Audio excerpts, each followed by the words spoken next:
Welcome to the Thinking Fellows podcast. I'm the producer, Caleb Keith, and I'm joined by our hosts, Doctors Rod Rosenblatt, Scott Keith, and Adam Francisco.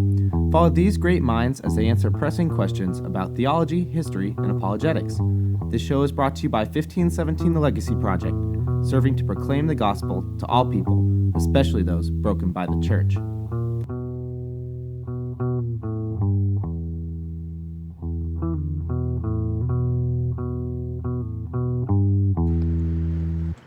Welcome to the Thinking Fellows podcast. I'm producer Caleb, and today we have a special show. We're going to cover a couple different topics, probably central to parenting and things like that, because we have guests with us. We have Elyse Fitzpatrick and Jessica Thompson. Yes. Name is not Fitzpatrick anymore, right? No. Yeah, it has not been. And For about 21 years. Yeah, that's a while. That's a while. But you're on the Fitzes podcast. I am. So yes, so there you go. So I only claim it when it helps me. There you go. That's probably wise. Yeah, that's a good way to do that. So we have them here with us today. So we're going to have kind of a fun show, kind of a jumping around show, I think. It'll be really good. But before we jump into the episode, just talk about some things over at the Thinking Fellows website. If you haven't seen it already, we have a new donate page over there. So you can donate directly on the thinkingfellows.com website. They're looking like, donate page. That's sort of brilliant. We don't want one of those. Yeah, no, it was pretty fun. Still goes through 1517 Legacy. You just don't have to go to a separate website to do it now. So you used to have to go to give.1517legacy.org, and now you can go directly to thinkingfellows.com, and there's a donate tab up at the top. We have also the backlog of every episode. So if you've missed episodes, if you are jumping in the middle now and you're trying to figure out what's going on with the Lochi topics that we've been going through and feel like you've missed something, you can go into the episodes bank on our website and you can go back all the way to the beginning, and it has a complete show notes for all those episodes too in there. So you can get everything that you need to get caught up on the show and find out what's going on. Dr. Keith, any notes before we jump in?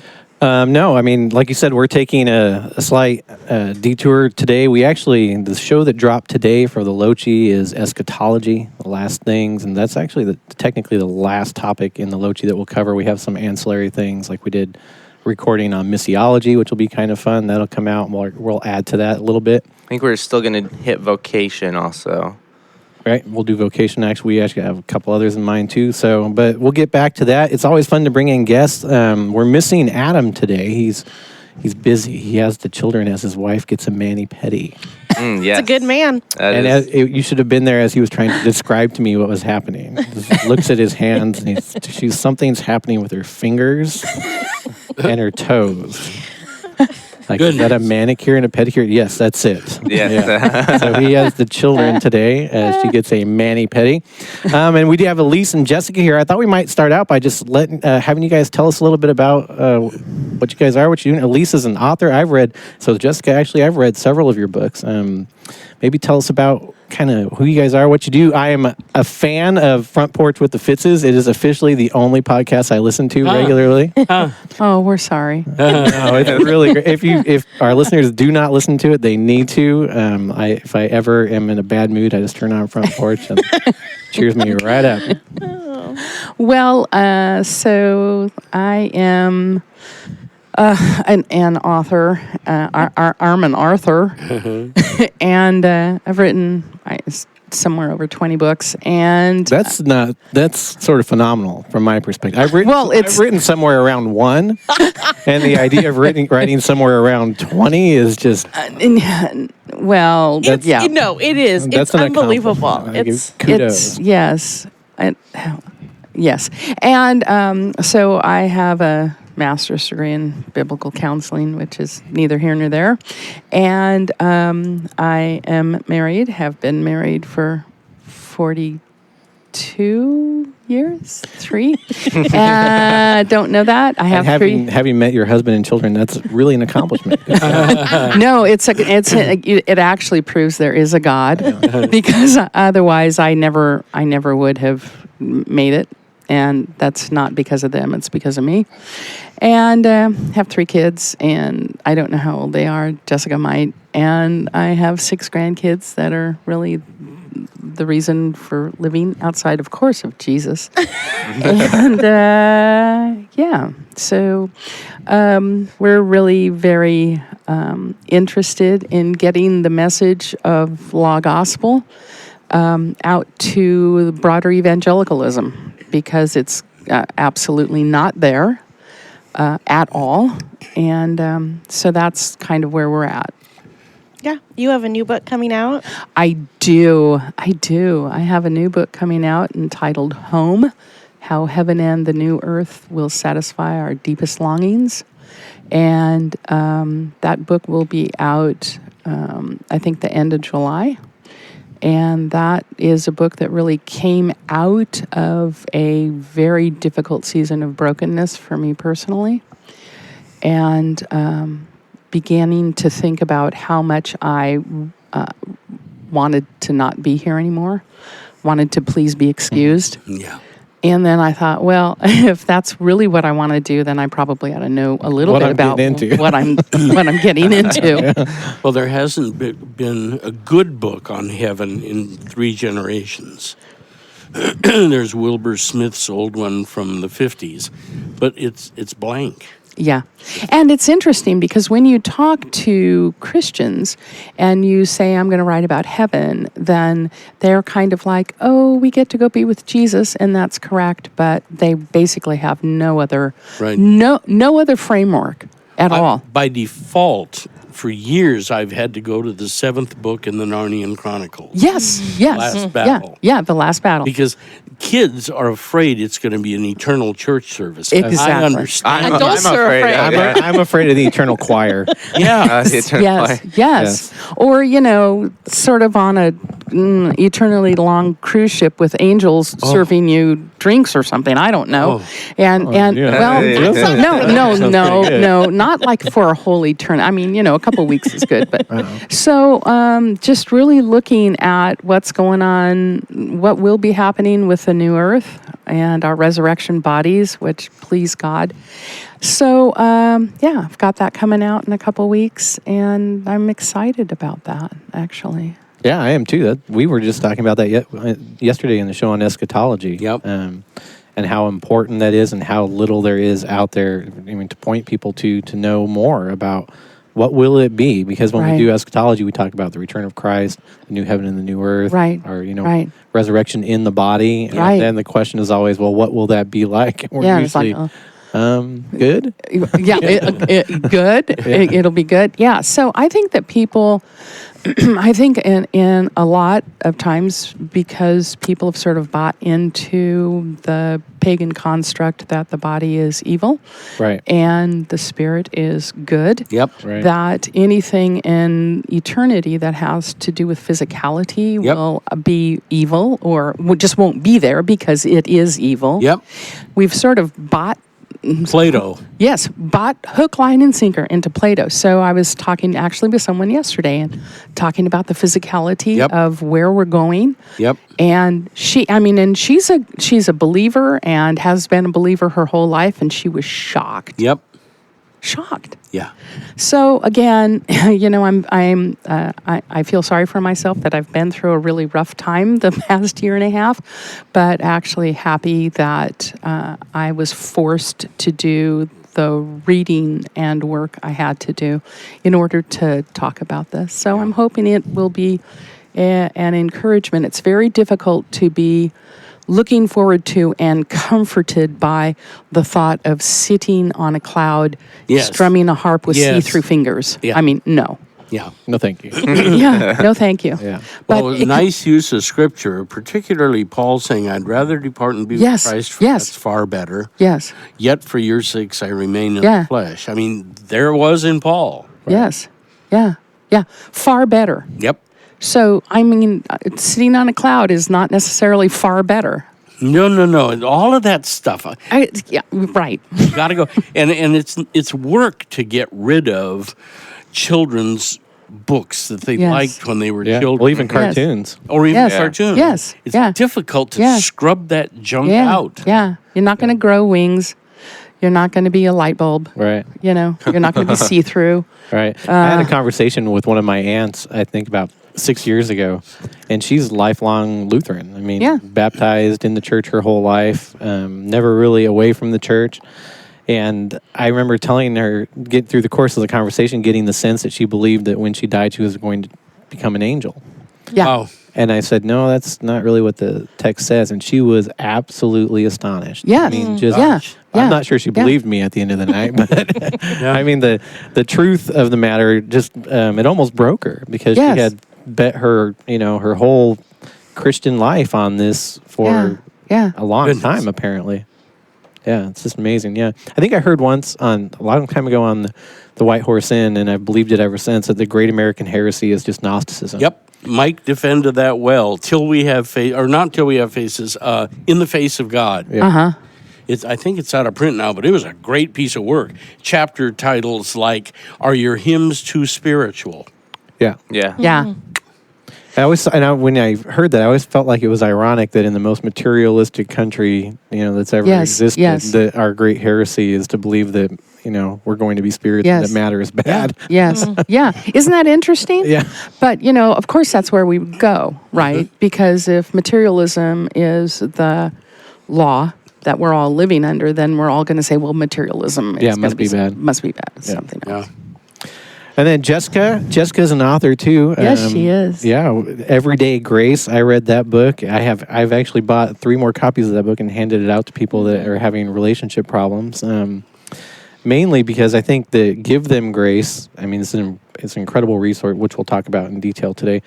Incredible resource for parents, but the Everyday Grace. I was kind of shocked by it when I read it. So thanks for writing it, and tell us a little bit about yourself. Like, is that a good thing or a bad No, thing? it was a great show. When someone says they Well, read your stuff, I was say it in shocked. this way. I'm not the type of guy who reads relationship books. Yeah. Yes. And so I sat down, I was like, well, I'm met these people and get to know them. I'm Yeah. going to read the books. And I'm like, oh, I'll read a book on relationship and see how it goes. And then I read it and I'm like, wow, this is really good. I would actually give this to people. So, and I have. Is just phenomenal work. And Thanks. tell us a little bit about yourself. So my name is Jessica, and I have 3 kids, 17-year-old boy, 15-year-old boy, almost 13-year-old girl. So if you think about me, pray. And been married 21 years next week. And I think my that's high how long I've been married. Really? To my No, high school sweetheart? I'm 21. Oh. So you've been married 22. This is about to 22 get years. awkward. There you go. Like you said, I wrote Everyday Grace that came out last year, and it's about relationships, but specifically, how does God relate to us? And then how does that change how we relate to Right. others? Yeah. There's a lot of books on relationships out there, just good how-tos, I guess you could say. Maybe they aren't good, but a lot of how-tos out there. But I wanted to focus in on how God, and what's amazing is He relates to us in all the different relationships we have. Right. Like He comes to us in all these different relationships as a Right. father, as a husband, as a brother, in all these different ways. And then how He relates to us changes how we relate to others. So that's what that book is about. My mom and I also co-authored, like you said, Give Them Grace, Right. but we also co-authored another book called Answering Your Kids' Toughest Questions. Oh, yeah. I don't have that one, but Yeah. I have seen it on Amazon. Yeah, how do you talk to your kids about loss, tragedies, sin, and other hard topics? And our world is a disaster right now. It's just a mess. There's so much going on, and we delve into how do you talk to kids about those different things. Yeah, that's great. What's funny is I've been going around doing lectures on my book, Being Dad, and I never really saw it as a practical book. It's not a how-to, and I never really saw myself as like one giving advice on, say, how to answer your kids' toughest questions. But as I go around, oh my goodness, That's what they want. that's what they want, and that's what Yes. happens. Yes. So you're sitting up there, and the question and answer time comes, and you Always. get some question that's just excessively practical, and it's very difficult not to try in some way to take what you've written that's really, I think, theological, Yes. and turn it into a how-to. And Lutherans, we're typically bad at that prescriptive sort of, here we go. Yeah. Ethically, that's not our strong suit. And there's good reasons for that. And so that's been difficult for me. I think I guess I hope I pulled it off a little bit. We did question and answer together. Yeah, we did. It was fun. That was great. At Christ Hold Fast. We nailed it. Yeah, pretty much. I mean, there was also that other smart guy. Who was Well, that? There was somebody else there? there's truth to that, though, because of the plethora of books at Barnes & Noble. Yeah. What you're doing stands out. At least it's not the same, and it really isn't. Right.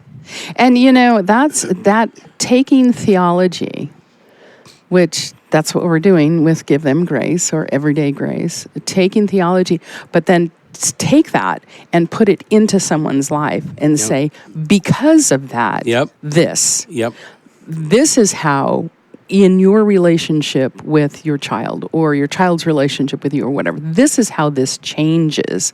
And when you actually give examples of this is how it would change how you talk to your child. Yeah. Your child, you believe your child is justified, then this is how that would change how you talk to them when they don't want to share Optimus Prime. Right. Right?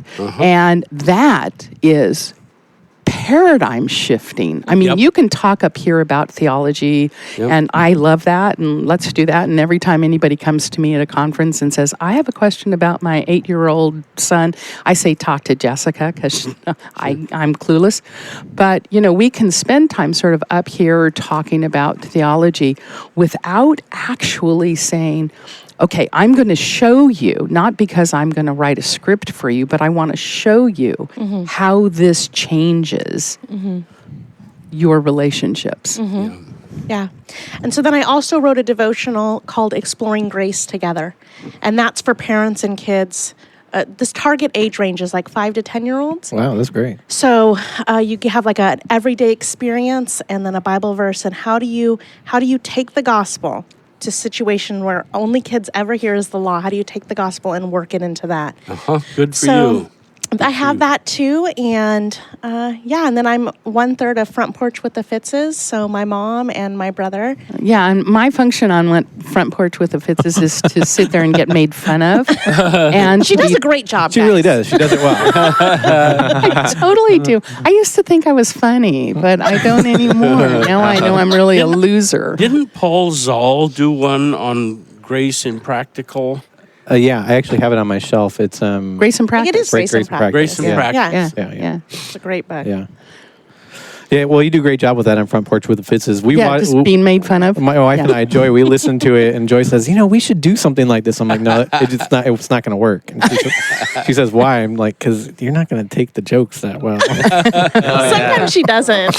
Well, yeah, but what you have to understand is like I have zero memory left, and I'm on so much antihistamines that I don't feel anything, or I'm not aware of anything. So they say anything they want, and I'm like, oh yeah, that sounds fun. Well, it's really fun. Well, I've told this story a zillion times. 30 years ago, we took a survey in all the Lutheran synods. And one of the aspects of that survey was, are you certain you're going to go to heaven? And most of the answers were perfect Roman Catholic answers. Right. I hope so. Right. Next question. If I'm good enough. If you do get there, how will you get there? Yeah. Answers. Well, my wife and I sang in the choir for 20 years. Yes. I was a Sunday school superintendent. Perfect Roman answers. Right. And that was 70 to 80% of Lutherans in America. Right. It was Right. massive. It was thousands. Yes. Now, the clergy's grades weren't so bad, but the contrast with their laities was just Clueless. astounding. Well, that's like that study that Christian Smith did, the study of youth and religion in America, right. Where he came away from that study after talking to thousands of young people who self-identified as religious, as Christians. Moralistic, therapeutic deism. Right, yeah. So be good so you can feel good about yourself, and then God's going to give you goodies. Right, yeah. That's definitely... so at the beginning of the semester down at Concordia, survey the new students coming in, and I teach 2 classes. One's, I forgot what the name of the new name of the course is, but it's essentially like introduction to college, doing college really. So it's the INT class, and it's changed through the years, but we get the opportunity in that class to sort of ask them what their incoming beliefs are on certain things. And it's always, I mean, if you could sum it up, was it moral therapeutic deism? Moralistic therapeutic deism. It's always. Always. Smith was right. If there anything at all, it's that. Yeah. And one of the things the sociologists will tell us is if you don't at least pass the faith on to your children, things look very bad. Oh, yeah, absolutely. Yeah, to at least pass it on faithfully to your own children. Right. And, what are the statistics? I mean, the statistics about the kids who, in quote, leave the faith. I mean, the best statistic is like 60% or something once they leave home. 60, that's the best. It generally, people feel it's more like 80. Right. I think our perspective, Jessica, is that we don't think they've ever heard the faith. Yeah. Right. Right. I agree with that. They're not walking away from a crucified Right. Savior. Yeah. No. They're walking away From a church. From be good. Yep. So then you'll feel good, and then your life is just going to really rock. Yep. And that, that's sorry, no, Yeah. doesn't work. Right. Yeah. Well, that's essentially the message of the gospel for those broken by the church, too, is that, there's mad Christians and sad Christians, former Right. Christians who've walked away, and it's typically has little to do with the gospel. Yep. Right. Right. Yeah. Or nothing.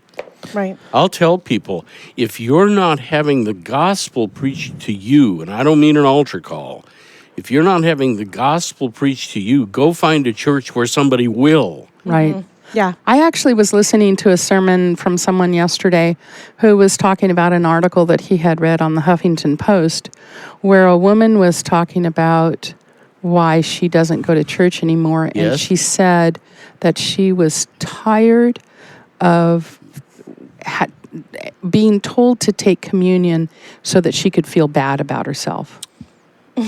Jeez Louise. Goodness. Sit there for 10 minutes while people are taking communion. And prepare And yourself. prepare yourself Ugh. so that, and realize how very unworthy you are. Yeah.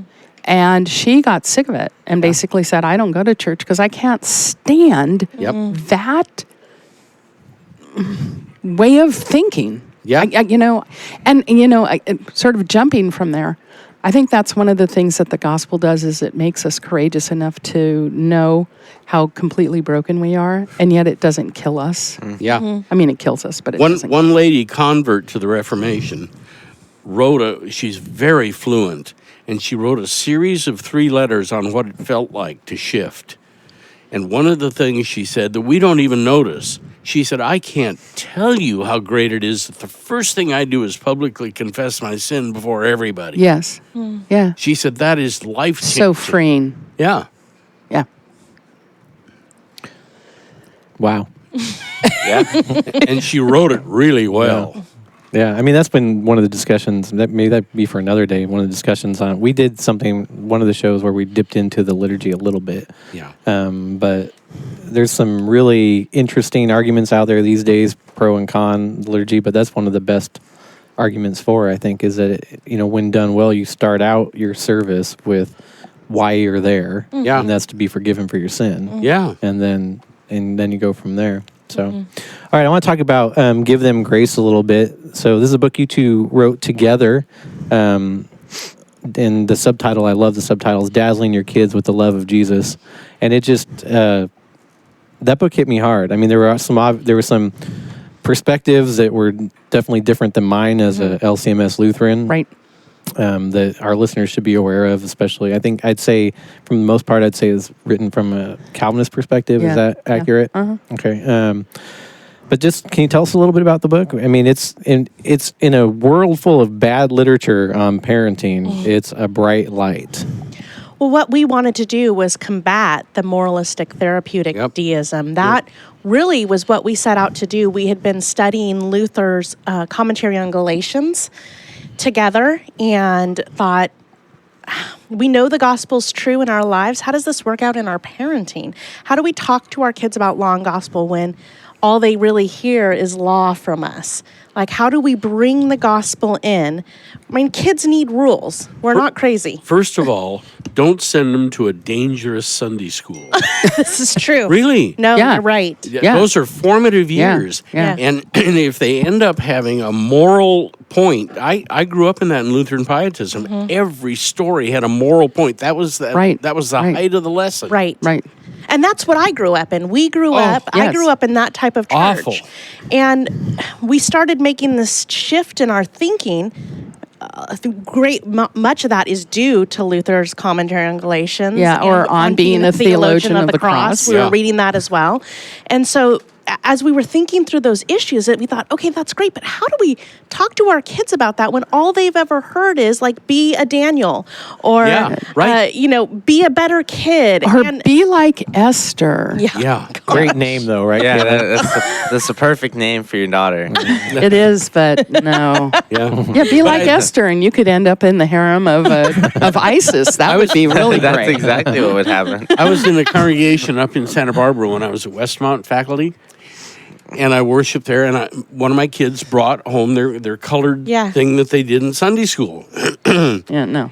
Absolutely moralistic. I asked the family to stay in the car for a few minutes. And I walked to the Sunday school office and said, I want to take my child out of your Sunday school. Yeah. yeah. And the poor lady said, really, why? I said, because you're going to make an atheist out of him at 16. And it's your curriculum that's going to do it. Right. Yes. And she was just Dumbfounded. dumbfounded. Shocked. Right. So I got a call from the pastor, as well he course. might, there at Westmont. And he said, you withdrew Ted from our Sunday school. I said, I had to, Lauren. Right. I had to take him out. Your curriculum is going to kill him. Yeah. Yeah. And so I grew up just being that people pleaser. I grew up, I didn't love God at all. I grew up loving the praise of my parents and everybody in the church telling me what a good girl I was. Yep. And I loved it so much that I went on missions trips. Yep. I helped lead the youth group. Like, I was that girl. Yep. I was the one that was always involved. I had a Bible verse on my Letterman's jacket. Like, I was the annoying kid that said they were a Christian, and I knew I Can I wasn't. just play Joel for a second? Was? Yeah, you're right. You're right. That's true.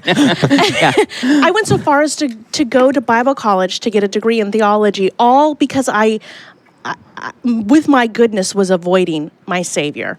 And so in Bible college, I know the Lord showed me that all of my goodness, it was prayer time. We had to go to prayer time before our classes, and I was just sitting in there faking it. And at that moment, I knew that all of my goodness would never be good enough, that I needed the goodness of another. And so I grew up in that. We grew up in moralism. And then as I had kids, it was right in the beginning of having kids. I had a 4-year-old and a 2-year-old that we started thinking about this. What does it mean to give your kids gospel, Yep. not just law? Yep. And, that was very much what I did with my kids. I just gave them law because I grew up in a completely lawless family and entered into a life of immense debauchery. And so when I became a Christian and Phil and I had kids, then I said, well, okay, my mom didn't give me any rules at all and wasn't involved. Ergo, that ain't going to happen. So I'm going to double down on the rules and be in their grill nonstop. Mm-hmm. So, that was, it wasn't as though I raised my children in the gospel. And it wasn't really until, we were in process with the book Because He Loves Me. Yeah. And then I said, okay, because I did this all wrong. Mm-hmm. And then you came home one day or not came home, but you called me one day and told me the story of Wesley when he was about 5 or 4, and Hayden, his younger brother, was about 2 or 3. And you were in a different room and you heard the horrible screaming and you came running in, and Wesley, the elder child, was sitting, actually straddling Hayden, who was on the floor, and Wesley was just beating the bejeebers out of him, right?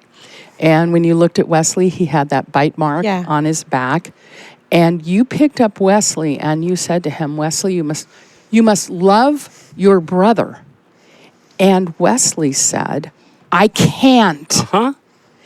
To which I would have said, oh, yes, you can, buddy, and you will. Does that sort of make your blood run cold? I'm a little scared. I'm going to scoot my chair over. Yeah. But instead of saying what I would have said, she said, "Baby, you're right. Run to the rescuer." Yep. And that began a change. Just listening to you and how you were processing what we were sort of learning together about the gospel, listening to how that would change how we interact with children. All right. That's a great place for us to take our first break. Yeah, we're going to take a little pause here.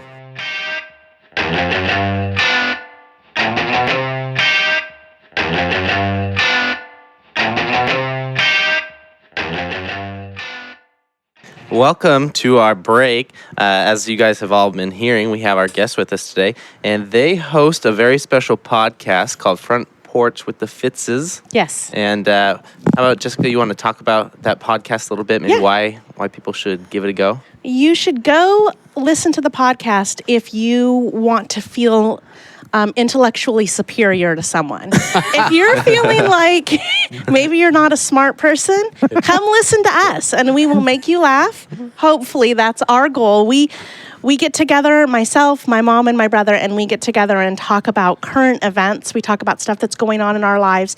And then we close out the podcast with a good word, a word of encouragement. So pretty much the first 20 minutes is us being sort of ridiculous and talking about news stories or stuff like that. And then the last 10 minutes is us trying to act like we're still Christians. Yeah, and there's a good portion of that where they make fun of their mother. So if you are a young person that always wanted to make fun of your parents, Start with You'll the give dentist you permission. episode then. That was yeah, great. you'll really dig that. Yeah. Or if you're a parent who feels like you get picked on all the time and you can't sort of stand to hear people picking on you anymore. Yeah. Then listen to this, and then you'll say, "Oh, I don't get picked on at all." Yeah, so you can find us on Twitter at Fitzes Porch, FITZIESPORCH. We're also on Facebook. You can look for us the exact same way, FITZIESPORCH. And we would say if you want to just give us a try, we ask for 3 chances. Give us 3 chances. Episode 26 and 27 would be great places to start. But if you, Which ones are those? it's the one about the cat, the dentist, and politics. Oh my gosh, the dentist one. Don't, word of advice. Don't be driving while you listen to the dentist one because you will have to pull over. When I listened to that with my daughter, actually on our way back from San Diego, at one point we went down to the bookstore and I almost had to pull off the side of the road. I was laughing so hard. So listen to those, but give us a good solid 3 chances. Yeah, because you'll be listening to it and you'll say, "Why am I listening to This this? is bizarre." This is bizarre, and it's not about anything." Yeah. I mean, you guys are all together here with the thinking fellows. We're like the not thinking idiots. And you'll say, "Why am I listening to this?" But it's kind of like Seinfeld in the sense that it's the podcast that's not really about anything except making fun of their mother, which people actually really enjoy for some reason. I enjoy it. Well, yes. I think it's how your book plays out in everyday life. Because Yeah. one of the things that is good for me is I listen to it just to hear a family being a family, and sort of all of the funny ins and outs of that. And, Yeah. and That's it's- why I watch it's Blue great. Bloods. Yeah, same. Yes. Yeah. That's why I watch Yes, it. It's not just Selleck. I do it just because it's Selleck. Yeah. And what Well, he me picks too. to do. But it's that table that's always, Yeah. Yes. always there, Yes. complete with grapes. Yes, yes. You're probably going to be sued, Yes. but Yeah. that's why. Yeah, Right. exactly. Yeah, it's like Blue Bloods. Blue Bloods, just funnier. Like Blue Bloods on Seinfeld. Yeah. Right. Yeah. All right. Well, that was a great discussion before the break. I had you triggered a couple things in my mind as you were describing Give Them Grace. I'm curious, you mentioned on Being a Theologian of the Cross, I think, Yes. and then Luther's commentary on Galatians. What got you reading Luther? And you said the description of the book started out in what my mind is kind of a funny way by saying, hey, we were going through Luther's commentary on Galatians together. Like, hashtag something you don't hear every day. And you actually said hashtag. I know, I've learned. Listen, that's impressive. I've learned. He doesn't even Twitter, I don't know what so- it means. But he even did the hashtag sign. Yeah. It's like the hashtag sign. I still don't know what such a thing accomplishes, but I've learned the terminology. I think I'm to blame for that one. I think I recommended that she that Elyse take a look at the commentary on Galatians. Once again, I'm the woman with no memory, so I bet that's true. I don't know how we ended up doing that. I mean, you have influenced us so much. Yes, So, Rod, you really have. Just where Really have. what we've read, any recommendations that you give, we would be all over it. So yeah, we started there. I don't really, the genesis of it, I don't really remember. I remember we were both going through it at the same time, and it took a long time to get through that. Yeah. Was I in process with Because He Loves Me at that point, or was it already? Who knows? We don't know. Okay. Well, anyway, I think you mentioned to me at some conference where we were that you were going to write a book on Christology, I think. And I said, our guy's Chemnitz, but you might look at Luther's yeah. later commentary on Galatians. And I sort of wonder if that was a conversation we had before Found in Him. Could be. Anyway, that's where I was, and I think we were already sort of loving the thought of Luther and everything, and then we discovered that And read Ferdy. I mean, that's and sort of read Yeah. Ferdy, and yeah, interesting. There was a group of us. yes, There was a group of us that were kind of going through it together, and it just changed everything we thought. I think on being a theologian of the cross changes your perspective on why study theology at all. yes, I mean, yes, especially from in a Lutheran LCMS perspective, you can get the sense in our training that you study theology for the sake of studying theology. Yes. well, not just in your context. Well, all right. but reading Ferdy, I mean, it flips that on its head. Yes. Yeah. You know, you study theology so that you can proclaim the gospel of Christ. Yes, Stop. And you think, holy cow, that's absolutely right. Yeah. And of course, he goes into much more detail than that, but it's just a game changer. yes, yes. So when you were writing Give Them Grace, who was your primary audience? I mean, I'll be honest, as I read it, I kind of thought this would probably, moms would gravitate towards it more than dads. Were moms sort of at the back of your head, or both? And when you do your speaking, is it primarily to moms? Well, first of all, most men won't read any books written by a woman. You guys are Crickets. Is that true? Is that Yeah. true? Yes. Yeah. Are you kidding? Definitive biography, short, on Wesley was written by V.H.H. Green. Who had to use her initials? Yes. Right. Like J.R.R. No, like J.K. Rowling. Yes. So people had wouldn't to know. use her initials. Yes. Same thing. Yes. So most men will not read any book written by a woman. I have been told by a lot of men Yeah. that I'm the only woman they will read After they rip off the cover because they can't stand butterflies or something. And then, again, so who were we writing to? We were trying to reach parents. yeah. But I think we've seen recently, maybe within the last year or so, So many men yes, have come and talked to us, and men pastors are inviting us to their church to speak to mixed groups, and that's happening more and more for us. Yeah. But generally speaking, men won't read anything written by a woman, which is why your book is going to do really well, Scott, because men will read books written by men, but not by women. Well, I'm wondering if men are just not reading. Well, there is that. Yes. Yeah. Even when I go out and do the talks on being dad and we sell the books, I'd say being dad is bought by more women than men. Right. Well, 80% of the books that are purchased in Christian books that are purchased by women. 80%. So you're right. Men generally are not reading a lot. But then if you look at the list of, pastors and they post what I'm reading, there will be 20 books and none of them by a woman. Right. Okay. Yeah. Right.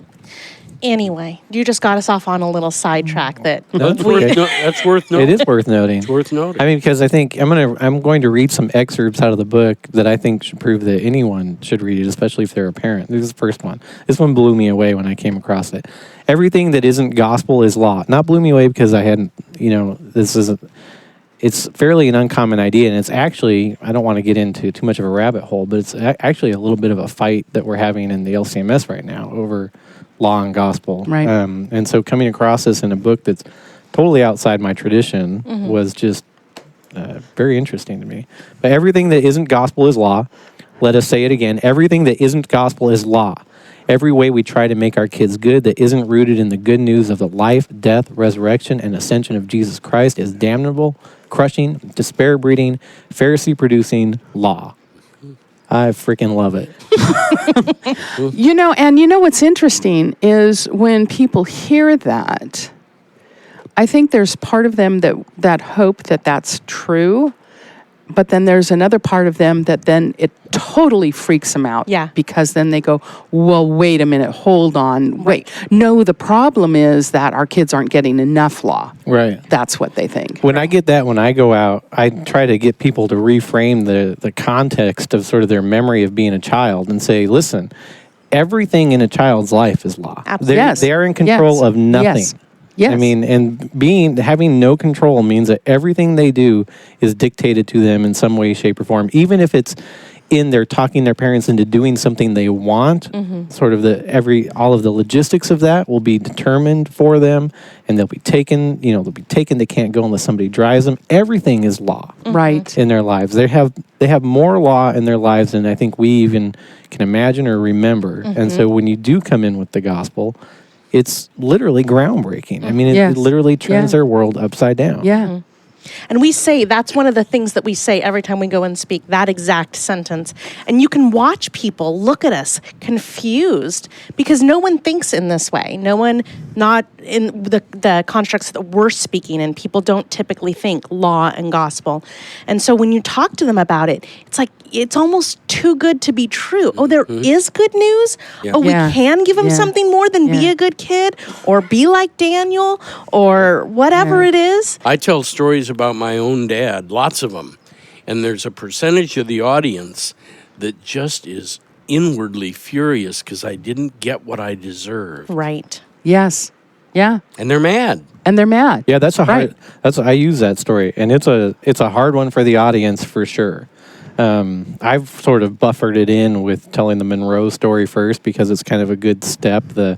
Where he basically sprayed DDT in his sister's mouth, Yep. and his dad gives him a hug. Yes. So it's kind of a good step from that to your car wreck story and your dad Yes. wanting to buy you a new car, because you can, in the Monroe story, what you get is, mercy, really. Yes. And in your story, what you get is actually grace. Grace. Yeah. The difference between being forgiven when you don't deserve forgiveness and being given the reward when you deserve the opposite. Yep. Yeah. Right.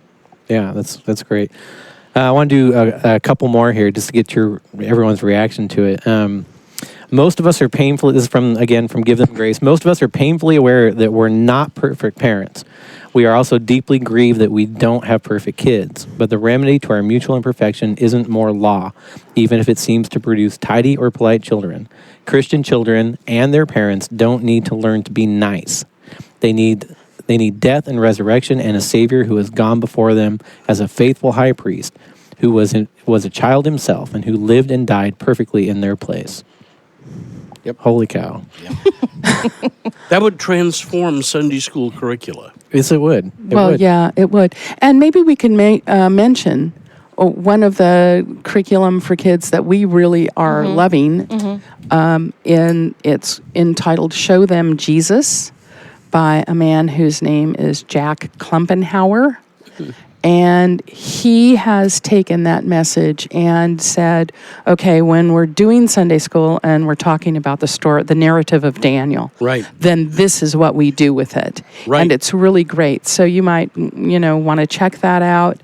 That's a really wonderful curriculum for Sunday school, which basically Sunday school is just soul killing. Oh, Right. it is. If it's just going to be, look at, you tell me I want to grow up and be Ruth or Esther, or the Virgin Mary, excuse me. I don't think so. Yep. And what that does, I think, for us particularly as women, is it's soul crushing. It's like I can't do it. Right. Yeah. And why would I want to be that anyway? Right. Yep. And I think for our kids too, I mean, you're either and I think the church is doing a great job of this, is putting out a bunch of self-righteous Pharisees. Sure. Kids who think that they're better than everybody else. Sure.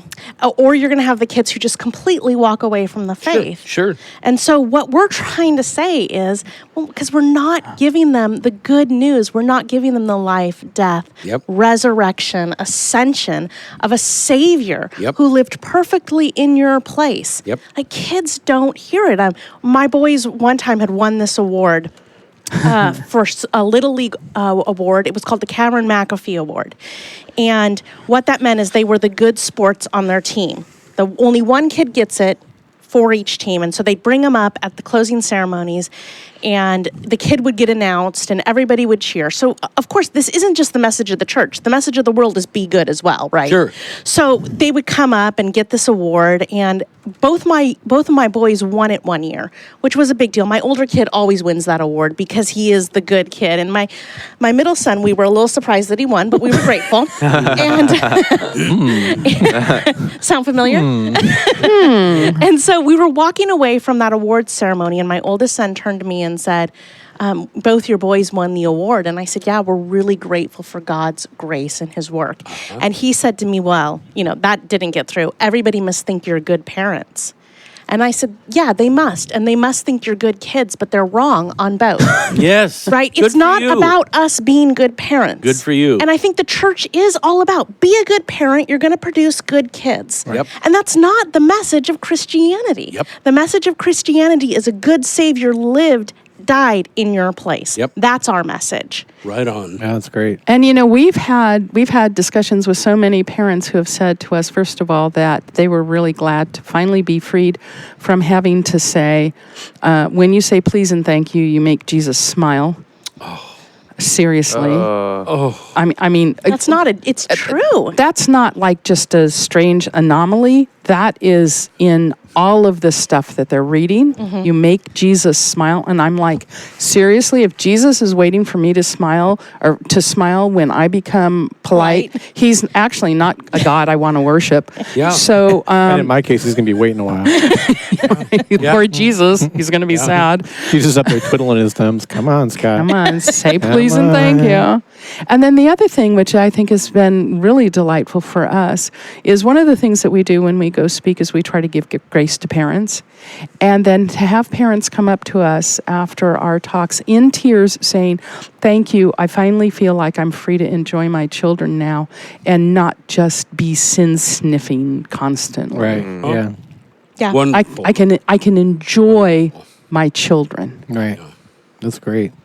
All right, I've got one or two more. Then Caleb's going to throw something at me if we don't wrap up. Yeah. So here we go. Again, from Give Them Grace. Let's face it, most of our children believe that God is happy if they're good for goodness sake. We've transformed the holy, terrifying, magnificent, and loving God of the Bible into Santa and his elves. My gosh, I love that. Yeah. I mean, that's a whole sort of one of. Santa's always been tough for us, and that's it. I mean, my problem with the whole have your kids believe in Santa and everything, and because it's magical, is I don't even think it's that magical, right? No, it's the way just it's law. portrayed. It's just law. Yeah. From top to bottom, it's he's watching you, and if Yes. all the time, and Yes. if you do, Yes. if the balance sheet is that you've done more good than Yes. bad, you'll Yeah. get great presents, and I Yeah. think their balance sheet is always going to be in the deficit. Yeah. Are you guys aware of the elf on the shelf? Yeah. Okay, so here's a new function of the law at Christmas time. And there's this little elf thing that you can buy, right? And Is it you like put- my garden gnomes? Looks a little bit like them. Okay. Yeah. And the elf is watching you all during the Christmas season to make sure that you're being good. I actually had a friend who had Jesus in a nativity, and what did Like she propped do? up Jesus so he was eyeballing him? And Jesus. Oh, every time they did something good, she would put straw in the nativity. So you're building Jesus's bed.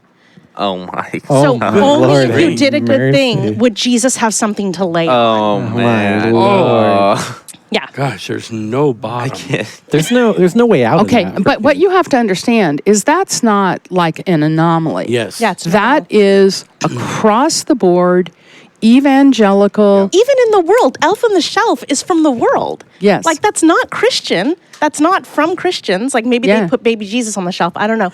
Or the wise men on the shelf. Maybe we should, it's probably in a Christian bookstore somewhere. If it's not, patent that. But yeah, I mean, that's not just, it's not just the world. Right? Right. It's or not just Christianity in the church. It's the world's message. It's not our message. It's not our message that someone's watching you every single day and is going to weigh you in the balances. Yep. Our message is we've been weighed and found lacking, but Christ has tipped the balances in our Yep, favor. right on. Right on. I've told this story before, and the guys have heard it. I was strolling down the path with our resident Da Vinci genius math prof, Bob Meyer. And he said, what do you think's the greatest message that came out of the Reformation? I said, justification of sinners by grace, through faith, on account of Christ and his merit. He said, I've been thinking maybe that's not it. I said, what in the world do you think would be more important? He said, I think a real doctrine of sin is more important because it makes it possible to appreciate the Savior. And I never forgot that. He's a genius. He knows my field better than I do, and he's a math prof. But I never forgot that conversation because Rome had a lousy doctrine of sin. Right. Right. Lousy. So saying please and thank you is enough, Rod. See, that's the deal. If you raise polite little Republican children, then God is happy with you. Goodness. Probably not libertarian kids, though. Well, Probably not. All right, last one. It's very short, and I'll tell you why it got me when I read this. Is again from Give Them Grace. It's God never encourages self-reliance. I said Yeah. it was short. Yeah. I struggled with that because in Being Dad, one of the chapters I wrote is called A Healthy Reliance. And when I wrote Being Dad, that was a rough chapter. Out of all of them, that was one of the roughest chapters that I wrote. Because at the time, I was serving as associate dean at Concordia, and I was dealing with sort of the daily problems of 1,000 resident students until 3 or 4 in the morning, several times a week. And 9 times out of 10, what I found is that the problems they were having were either caused by or always tried to be solved by helicopter or snowplow parents. In other words, they were completely reliant on their parents. In an unhealthy way. And I've always believed that, even when your kids grow up, there's a certain amount of reliance that is necessary and healthy, if only because it teaches them that they are reliant on a good and gracious Savior and a good and gracious God. Right. And that, for a long time it was, your kids grow up, they get out, they never come back. And now we've kind of culturally swung to the complete other side of that, where people don't even grow up. Right. The new adult is 30 years old. And I know that's not what I'm talking about when I say a healthy reliance, and teaching your kids that self-reliance is an interesting sort of benchmark to try to hit. So when you put that in the book, what do you mean by it? Well, I think what we were talking about in the book was saying if you parent right, your kids will turn out right.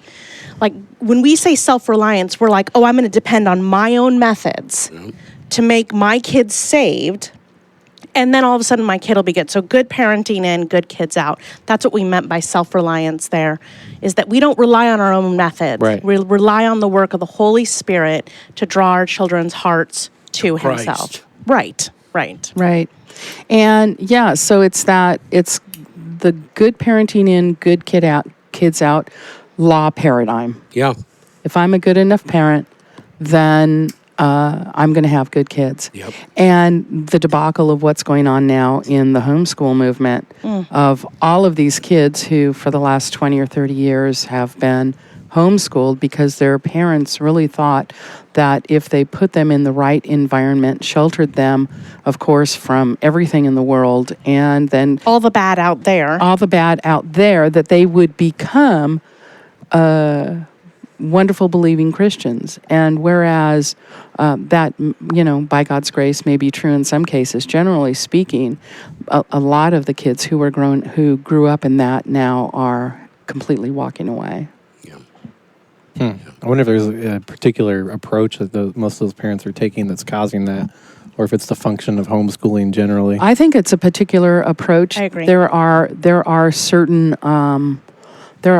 books. I'm hesitating to say, but there are certain books that basically have said that very thing. If you are a faithful parent, your children will be perfect. And actually, Jess and I have been asked to speak at homeschool conventions. Yes. And it's interesting. Well, I'll say that we homeschooled all three of our kids. Yeah. Yeah, I And- homeschooled as well. We'll still do Autumn, I guess, technically, although she's doing college courses mostly. I think one of the dangers would be is that you are 24/7 the voice of we got to get this done. Yes. Yes. And that there's really no way out of that. One of the anecdotes I put in being dad is the fact that I hate the word intentionally, but we intentionally put some magical releases into their life. Yes. These kind of just weird, unplanned, today we're not doing anything, we're going to the Yes. skate park or whatever. Because if you're aware of what's going on with your kids when you're homeschooling, you're aware that the thing that they hear from you the most is, it's time to do this, it's time to do this, it's time to do this, it's time to do this. And it's sort of the constant voice of the law if you're not careful. And that's dangerous. Yeah. Right. It's that sort of, if I can control everything. Right. Yeah. And somehow, like, your control is a good thing, or you know everything that's good. It's that false belief that I can pull it off. Like, I can be a good enough parent. So then when that happens, and I think that happens a lot in the homeschool movement. And again, I homeschooled. I didn't think there's anything wrong with it. Yes, and I homeschooled as well, so we're not Right. just bagging on Yeah, homeschoolers. but I think that there's this over-controlling that happens, that somehow as the parent is infallible and knows best and can control every single thing so that nothing bad ever happens to their kids. Well, yeah, there can be some really ignorant reasons for homeschooling. Right, right. That are just not realistic. Right. Yeah. So I think that that's kind of, when we go and speak at those conferences, that's a lot of what we hear, is that parents think that if they just control and make the perfect environment, everything will turn out okay, but they forget that the perfect environment would have no people in it because we're all sinners. No fellow sinners, yeah. Exactly.